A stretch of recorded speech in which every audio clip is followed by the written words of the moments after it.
What's up, everybody? Welcome to yet another episode of Buzzer Beater. Happy Hump Day. It's Wednesday. To all you BYU Hawaii students, I hope that your midterm week is going, well, I can never say midterm week's going good. It's probably going awful, but hopefully it's going well. Always sitting next to me, Jake McCleary. I'm Mick Miller. Also want to give a shout out to our producer, Amos Watanabe, and his team. But after I give him a shout out, I actually have to say something, Jake. If you watched Buzzer Beater last week, you know, at the end of the show, I was trying to be professional. I was trying to wrap the show up. And all of a sudden, like 50 pieces of paper flew at my face. Oh, take note. All these producers in studio. I have a squirt gun, and I'm not afraid to use it. Jake, let's get right into the show. All right, with that, thank you. Men's soccer, Simon Fraser, number 6 team in the nation. They came here to BYU Hawaii, took on our Seasiders. It was a very entertaining game. You know, you have the number 6 team in the country here at BYU Hawaii. 5 minutes in, Simon Fraser scores a goal, and it was hard for the Seasiders to get come back from that. Yeah, it didn't look too good. I honestly thought it was going to be a blowout, scoring 5 minutes into the game. But then our team finally came together. Seasiders came together. They put a little run in, scoring a goal in the second half. However, we did lose 2-1. After we scored the goal a few minutes later with 20 seconds left in the game, Simon Fraser did score another goal. And obviously there was not enough time left for us to win, to score another goal. So it did come down literally to the final seconds of the game. Not something you see a lot in soccer, a game coming down to the final seconds. Yeah, I mean, Jesse Hines scored with 5 minutes left in the second half, tying the game up 1-1. The whole entire bench, all the crowd was going crazy. It was an amazing goal by Jesse, but then we caught up with head coach Dan Dumar after, and with 30 seconds left, they allowed Simon Fraser to score a goal, and then it was all downhill from that. Let's actually take a look at the interview that we had with head coach Dan Dumar following the game against Simon Fraser. Coach, that was the number 6 team in the nation, and you guys proved for 90 minutes you guys belong in the discussion as one of the top teams in the nation. How proud are you of your team? Oh, I'm very, very proud. You know, on the one hand, I couldn't be prouder in terms of how we came back. You know, we gave up really a soft goal in the first couple of minutes of the game. Just a really poor defensive error. We'll fix that. It shouldn't have happened, but you know, it did. We fought back all game. The second half, we dominated possession. We were on their half. We played against them, shot after shot. I mean, we were just on top of them, and we didn't let up. And we took it right down to the wire. Scored, you know, equalized, and then of course, I think we just had a hard time transitioning to the mentality of the game management, where we need to, you know, just wait the 30 seconds and take it into overtime. I think that we pressed a little high. We again, you know, didn't get into the chain, let them have that easy slot ball, didn't track back, and last 30 seconds of the game, that's a heartbreak. But certainly, you know, what it shows to me is I would have, on the one hand, loved to have beat them, because I think that would have sent a message to the nation. But I think what we did do is still send it. I mean, no one scored on them this year.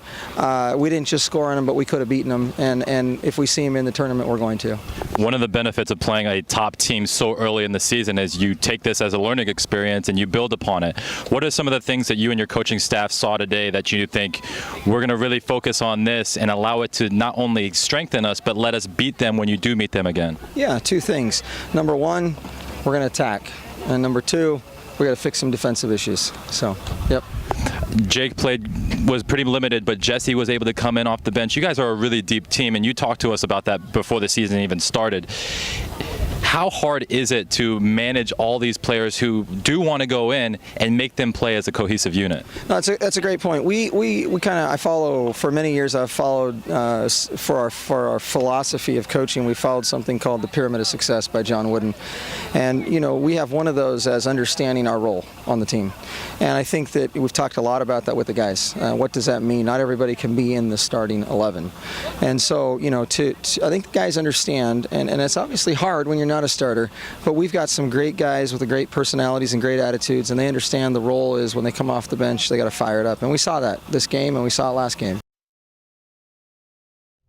So one of the main takeaways that we took away from the game against Simon Fraser is BYU Hawaii is so deep, and that there's probably a little bit of team chemistry that they're working around. And we even said that, like, on the first episode of Buzzer Beater, that chemistry is definitely something that BYU Hawaii really needed to focus on, and that it was something that they needed to come together, and all the players just needed to hash out I want to do this, I want to do that, but as a team, we need to do this. What other takeaways did you get when you were talking to the players after the game, especially Jake, who is the leader of this team? Just out of the 3 players that we interviewed after the game, they all said this is a team sport. They live by the team motto, team, together everyone achieves more. They know that each one of them has talents that they want to use, but they're coming together. None of them's getting cocky. None of them are trying to, build up their own reputation, but they're coming together because they know that's the only way they're going to be able to compete in this region. Well, one of the impressive things that happened yesterday, our Seasiders were in action. They dominated the game. They won 5-0. And all the people that scored the goals, it was Jake, it was Peter, it was Besser. There were 5 different Seasiders that scored. It wasn't just Jake. So obviously it's starting to sink in. Head coach Dan Dumar is getting to his players, and they're starting to play a little bit more together. Yep. Predictions. They won the first game on the road. I predict that they will go undefeated on this whole entire road trip. And I'm going to go even farther to say that BYU Hawaii will go on to win the Pac-West Conference Championship. Now, they're going to run into some really good teams. Fresno Pacific was the team that won the Pac-West Conference Championship last year. They completely reloaded this year. They're a really good team. But I think based on what we saw against Simon Fraser, they have the talent to be the Pac-West Conference champions this year. Yeah, and these next 2 games against Notre Dame and Fresno Pacific, they're playing teams who have a losing record on the season and who have also lost to the Fraser team, I believe. Mm-hmm. So we are capable of beating these teams. We're expected to beat these teams. So it'll be just a matter of whether we can perform like we're supposed to, like we're meant to, or maybe yesterday was just a fluke. The 5 goals were just a fluke. But Fresno Pacific has allowed 10 goals already this season. So to score 5 yesterday, we'll see how many goals they can score. And we'll see where the Seasiders go. But we're going to take our first commercial break. When we come back, I had the chance to sit down with Mackenzie Moore on our women's soccer team.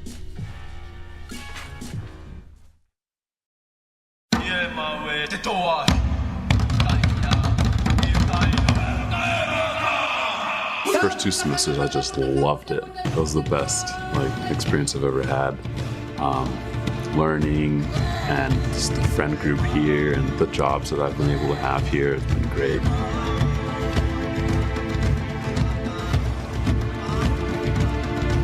It's been really awesome here. You just meet a lot of friendly people here, and I just love how we all have the same standards and we're all here to grow together.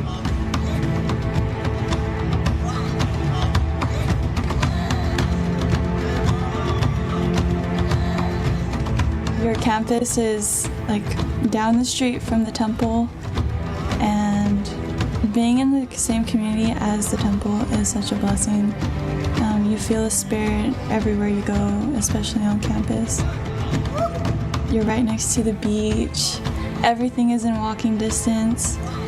The school is really small, and it's nice to see everyone every day and be able to know people and say hi to everyone on campus.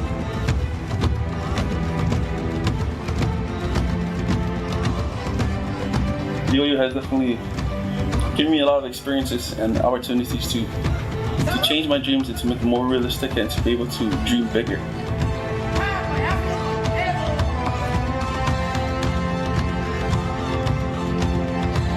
The atmosphere here, you can definitely feel a different spirit here in BYU and especially on campus, which I really love.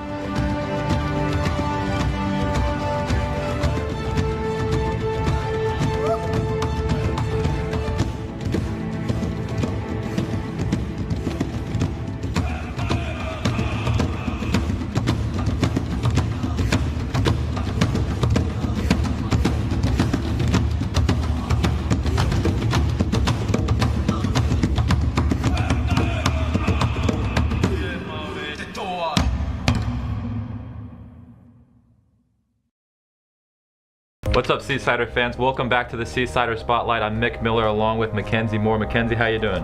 Good. Excited for this little interview we got going? Very excited. We got 10 questions, 10 of the most difficult questions you will ever answer. They're not going to happen during midterm week. It's going to happen right now. You ready? I'm ready. All right, you're stranded on an island, not Hawaii. Okay. You're by yourself, no electricity, but you can take 3 things with you. What are you taking? Okay, I would definitely take a Nicholas Sparks novel. Okay. or just all of them. I would take a friend. Okay. Can I Do you take have a a friend? specific friend that you would take? We have Sydney Eddy in the studio today. I would take Sid. You'd take Sid? I'd consider. And then I would take, I don't know, a flashlight? Okay. I asked Sid this. Why didn't you say toilet paper? I agree with her. I would go in the ocean. Go in the ocean? Okay, Yeah. fair enough. I mean, I've already been going to the bathroom just behind the trees by the field. Oh, fair enough. Just I've gotten living really off, used to living it. off Netflix. What is your go-to Netflix show? Definitely Grey's Anatomy. Lit. I don't know what that means. I feel like I'm an old person now, but apparently students here at BYU Hawaii look up to the athletes, want to know where the lit spots on campus are. What is the most lit place at BYU Hawaii? I would definitely, oh no, I was gonna say my room, but now I'm saying the calf. The Calf. It's pretty lit and you get food, so you know. The calf is lit. The Calf is super lit. All right. Calf is very lit. Okay. Confession. I still don't know what lit is, but I don't think the cafeteria is a place that I would say is lit. The library maybe. If any of you have been to the library from 8 to 12, it's pretty lit, but cafeteria not so much. All right, where's our producer with our stuff? Oh, jeez, goodness gracious. All right, we're on to women's soccer. They just they're on the road trip with the men yesterday. They won their game 2-0. They've been struggling in the first few games. We saw two completely different teams. Preseason, we saw a team that dominated Tusculum, fought hand-to-hand with Division I schools, and then got off to a slow start. What are you seeing from the Seasiders that is different, especially with this game that they won yesterday 2-0? Well, we know last season, road games were the Achilles heel to the women's soccer team. So they went 2-6 last season. For them to already have a win on the road, it's a good sign. But their next 4 games are on the road, so they're going to have to be consistent in these road games. Yeah, consistency, again, it applies to volleyball, tennis, basketball, everybody. And it really does apply to our next topic, which is cross country. Yeah. I'm going to be completely honest. I need to brush up on my cross country vocabulary because I referred to them as going to a game and referred to their runners as players. So if you're on the cross country team, I sincerely apologize. But so far this year, both teams have been playing very well. Max Monker has won 3 straight races. He's one of the top runners in Hawaii, arguably one of the best in the Pac-West Conference. Jessica Horrocks has also been one of the top runners in BYU Hawaii history. Also, she's one of the best on the island right now. Yeah. And both Max and Jess took first. They took first in the last meet on Saturday, and the team took second. So we have players doing good. The team's doing good, taking second. You know, it's not great.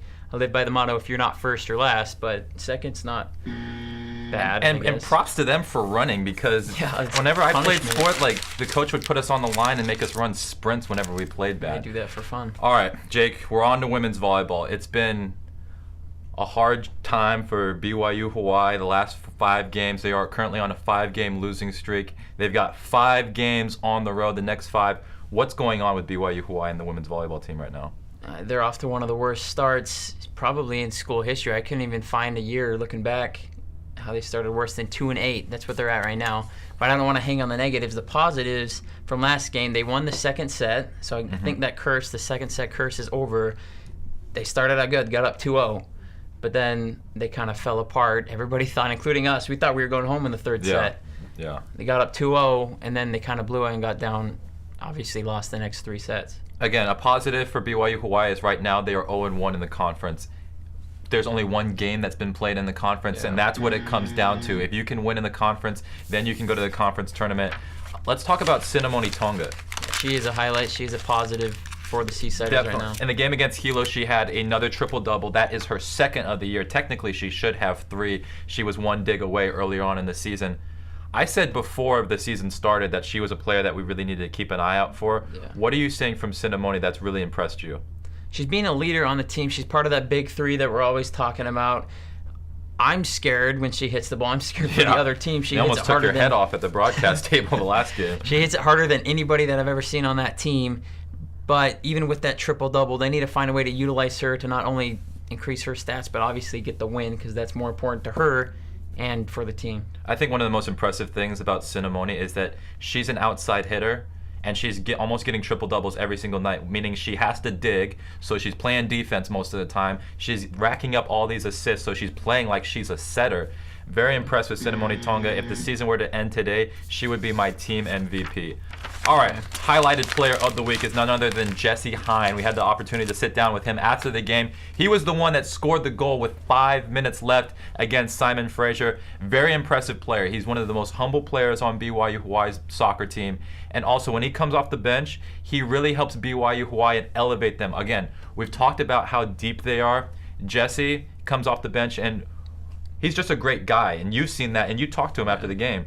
I did. He's humble. He's coming off the bench. He doesn't care that he's coming off the bench. You know, when we talked about him, he doesn't care that he's not starting. He knows what his responsibility is on the team. And when every player knows their responsibility and never doesn't try to do too much, just like Jesse, you know that team's going to succeed and they're going to thrive.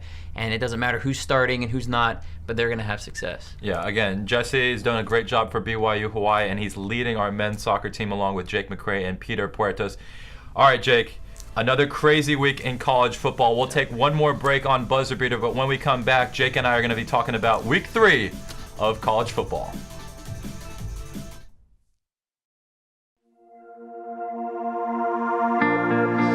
That was an outstanding win for the Seasiders for a couple of reasons. One is they played well in the second half. They got the win. They're in the tournament. BYU Hawaii, #1 seed all the way, wins the regional title of the NCAA West.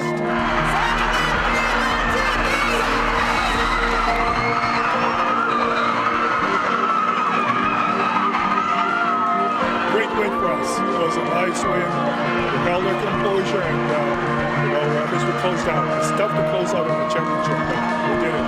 It's still surreal to me. It's hard to imagine that Coach Wagner, when he called that timeout with 13 seconds left on the shot clock, was setting up a play for a 40-foot jump shot with 1 second left on the clock. But Pablo hit it.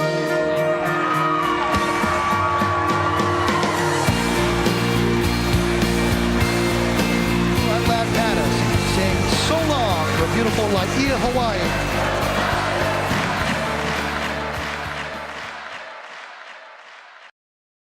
Welcome back, Seasider fans. I'm Jake McCleary here with Mick Miller on Buzzer Beater. Right now we're talking college football week 3. The big highlight for this week was Lamar Jackson again. Last week I had my doubts about Lamar Jackson, but this week just shattered all my doubts with yet another impressive week. He has 18 touchdowns in 3 games. People are comparing him to Michael Vick. Michael Vick himself even said that Lamar Jackson is better than he was at that point in his career. What do you like most about Lamar Jackson? Well, I think last week I said on Buzzer Beater that he had something to prove. Yeah. I don't know who they played the first week. It was like a no-name school. Then they played Syracuse, and he went off on Syracuse. So I said, all right, Lamar, you're okay. I won't put you as my Heisman favorite. You got to show me something. They played the #2 team in the nation, Florida State. He proved that he is one bad man. I mean, he went completely off. Like you said, so far in the year, he has thrown for 913 yards, 61% of his passes he's completed. He's averaging 9.5 yards per carry as a quarterback. Yeah. Again, I hate doing preseason stuff because I said Deshaun Watson and Leonard Fournette were my Heisman hopefuls. If it's allowed, I want to change that because he's been completely phenomenal. The things that he can do on the football field at the quarterback position, again, like you said, we haven't seen that since Michael Vick. And Michael Vick came out and said, hey, straight up, Lamar Jackson is better than I am. And you see Louisville jumping up in the rankings. I'm going to be very interested to see, especially when they go play Clemson. That's going to be an interesting game, him going up against Deshaun Watson. All right. Sure. I want to update our Heisman watch because obviously the one that I did before the season, that's basically worth nothing. So number 1 right now, I've got Lamar Jackson as my favorite. I think right now, him beating the #2 team in the nation the way they did, the way he's playing, the stats that he's putting up, he's my favorite to win the Heisman. At number 2, I've got JT Barrett. He's like a quarterback who can play like a point guard, basically. He's just such a good game operator, and you saw that against Oklahoma. And we'll get into that later because Oklahoma is your team.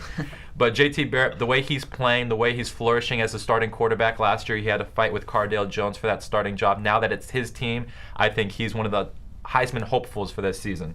And then the Heisman that I said at the beginning of the season, which I'm still right about, who's still in the running, Christian McCaffrey, who had another great game this week, destroying USC. He ran, averaging, I believe, he ran for 165 yards with 1 touchdown. And so those are the top 3 candidates for our Heisman watch. Yeah, and then at 4 and 5, got Deshaun Watson, Leonard Fournette, but not looking so good. All right, Jake. Things can change. I'm not usually right, but about this, I was finally right. You were. If you remember when we did the preseason stuff, Jake chose Oklahoma to win the national championship. They're currently 1-2, and the team that I chose to go to the national championship, the Ohio State Buckeyes, put the whooping on your Sooners. Okay, what in my happened? defense, I wasn't here for college football last year. I'm just picking a team who I thought did good, and yeah, they disappointed me. I'm not doing good with teams this year. All of my teams and all of my sports seem to be struggling, so maybe that's my fault. Maybe it's bad karma, but I'm not an Oklahoma fan anymore. 45-24, the most impressive thing from that game, 2 things. Ohio State's defense, and did you see that catch by Noah Brown? Yeah. The fade route, he literally caught it with one hand and then caught it behind the back of his defender. We'll reenact that. Very, very impressive. Okay, we need to talk about something that's going on in college football, and it's driving me absolutely insane. It's an epidemic. It's happened 3 times, I think, last week, where a player had a breakaway into the end zone, and he drops the football. Look, how hard is it to take one more step, go into the end zone, and then drop the football? How hard is that? I don't know. I don't know if it's just a lack of focus, or maybe they're too focused on the celebration that they're going to do instead of scoring the touchdown. But to see 3 in 1 week, here's a question though: if you're a coach after this week, after seeing all these in this past week, if you had a player who did this coming week, what would you do to him? Oh, I'd be like, you would never get in the game again.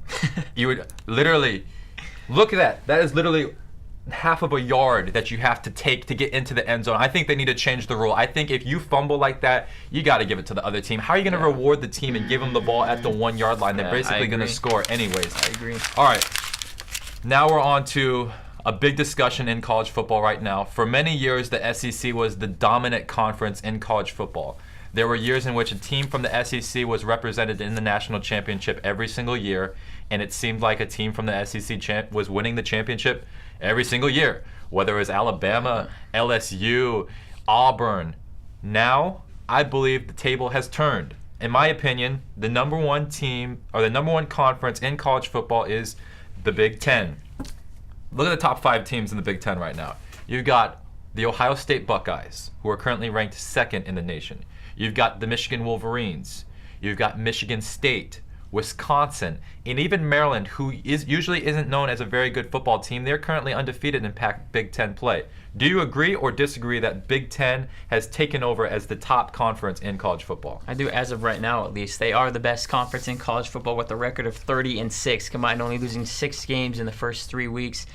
Wisconsin, Maryland, Michigan, Michigan State, Ohio State. If I had to pick right now, which I hate to say this because it's your team, but Ohio State would probably be the winner of that conference right now. But hopefully and probably things will change. Well, again, I was concerned about this because Ohio State played Oklahoma. They still have to play Michigan State at Michigan State, and then the last game of the season is that game against the team from the north, the Michigan Wolverines. So Big Ten, very good conference. I believe they have officially taken their spot as the top conference in college football. Moving on, JT Barrett. I wanted to talk a little bit about this. Him and Lamar Jackson are the two quarterbacks that I believe are the Heisman hopefuls for this year. JT Barrett, he did something against Oklahoma that not a lot of quarterbacks do. I don't think he threw for over 200 yards. But yet his team scored 45 points. He threw 4 touchdowns to one receiver, Noah Brown. That connection is very, very impressive. JT Barrett, definitely a player that we need to keep our eyes out for because, again, you've got Alabama, who has a young quarterback. He's a true freshman. First time ever a Nick Saban team has started a true freshman. I think eventually in that SEC conference they'll fall. JT Barrett is the key to victory for Ohio State going to the national championship. Again, Last year, Cardell Jones, they were battling it out. This year, it's his team, and I think JT Barrett has the intangibles and is good enough to lead this Ohio State football team to the national championship. All right, we're going to take one more break, but the last segment is always the best segment because NFL Week 2, and Jake and we got to talk a little bit about fantasy football. Don't go anywhere.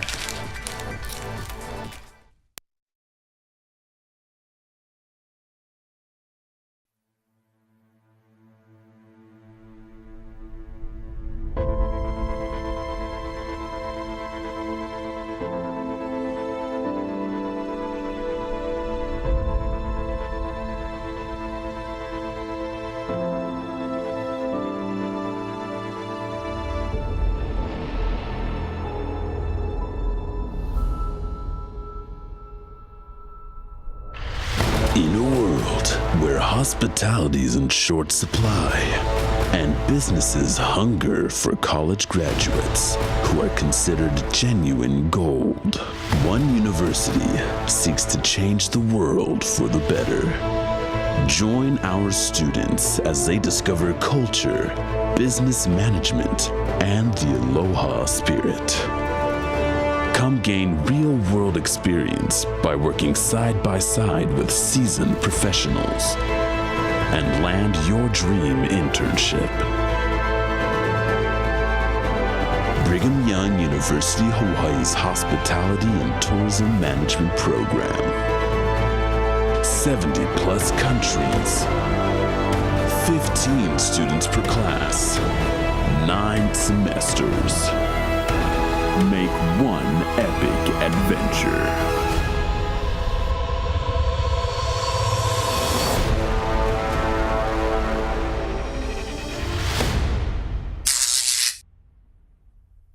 HTM wants you. Careers are available. If you want a wonderful life and a great paycheck and a lot of fun, you should choose Hospitality Tourism Management. All right, guys, welcome back to Buzzer Beater. Week 2 of NFL football. What did she give you? It was a memorable one because I get to go on the Cleveland Browns. Did you see that game? Yeah. Cleveland went up 20-0, and then the Baltimore Ravens came back and they won. Just something that would only happen to the Cleveland Browns. And get this, okay. It's your little cheat sheet. Since 1999, do you know how many quarterbacks the Cleveland Browns have started? 20. That's how old I am. 26 Oh, really? starting quarterbacks since 1999. That is. Did you see the ESPYs, by the way? Yeah. John Cena. If you saw the ESPYs, now Cleveland Cavaliers, they finally brought a championship to Cleveland. I think there was about 2 million, 3 million people in Cleveland, and John Cena is like, out of 3 million people in Cleveland, none of them can play quarterback. It's seriously like the worst thing. You got Johnny Football, RG3. No one can play quarterback in Cleveland. I feel bad for him. You should try the Panthers, they finally looked like themselves. They had a big win. Patriots are continuing their dominance without Tom Brady. What was something that stood out to you in NFL Week 2? The Seahawks falling in a boring game against the Rams. The Seahawks, their team 2 years ago when I was still here, they were one of the top teams in the NFL. That's why I have them. I'll talk about this later in fantasy. I have their defense in fantasy, which is a bad point. I believe bad decision. They only got me like 1 point. Mm-hmm. And so that was a big downer. The Patriots, I'm not a fan. That's one of my best friend's teams, and he rubs it in every week whenever they get a random win and without Brady. Without Brady, I mean, yeah. So that was kind of disappointing. But again, until my team gets a win, I can't get too excited about it. We'll talk about that later. Our team's struggling. Did you see Carson Wentz on Monday night? Yeah, for the Eagles. Now, if you are at all familiar with Philadelphia fans, they are probably like the worst. They booed Santa Claus. Just for you to have an idea, they booed Santa Claus. But with all that pressure, Carson Wentz is balling out as a rookie. I mean, he's playing absolutely fantastic. He tore apart the Bears, and the poor Bears. Jay Cutler, I mean, dude, he's just getting ripped apart right now. All right, fantasy football. Did you win this week? Nope. Lost by 2.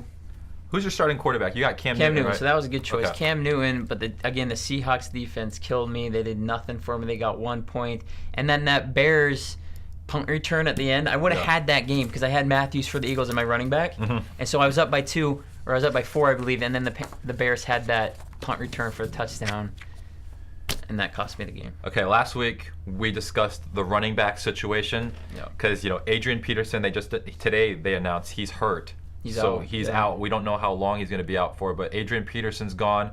I took your advice and traded for D'Angelo Williams. I was able to get him. Good advice. Good pickup. Yeah. Again, he ran for over 100 yards, 33, running like he's 23.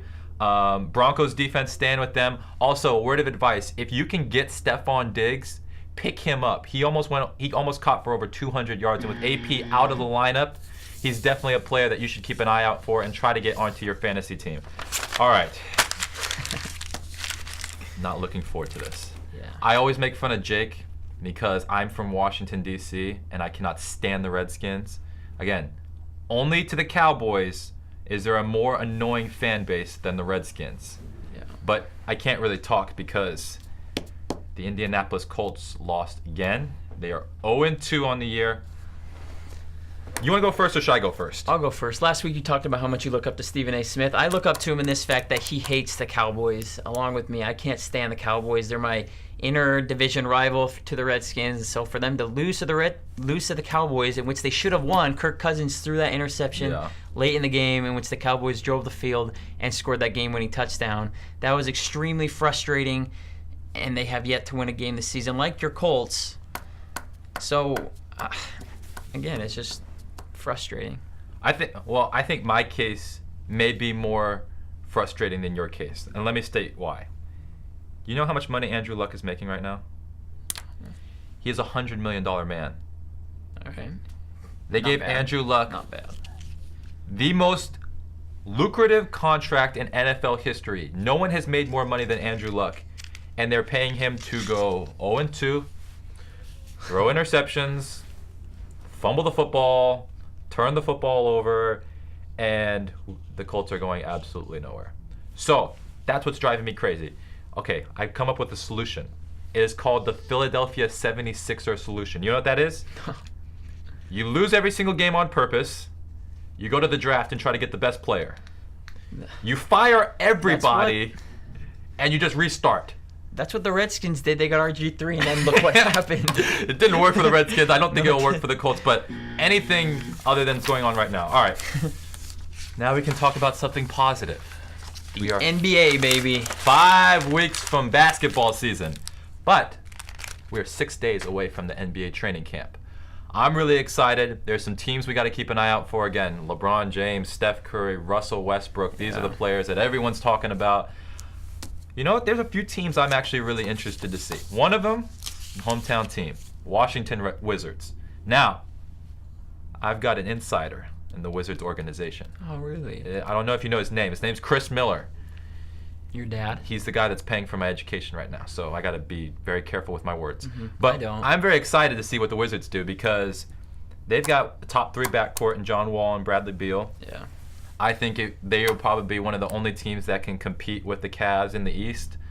But John Wall's coming off of double knee surgery, so that's something that we got to keep an eye out for. Also, the Indianapolis Pacers.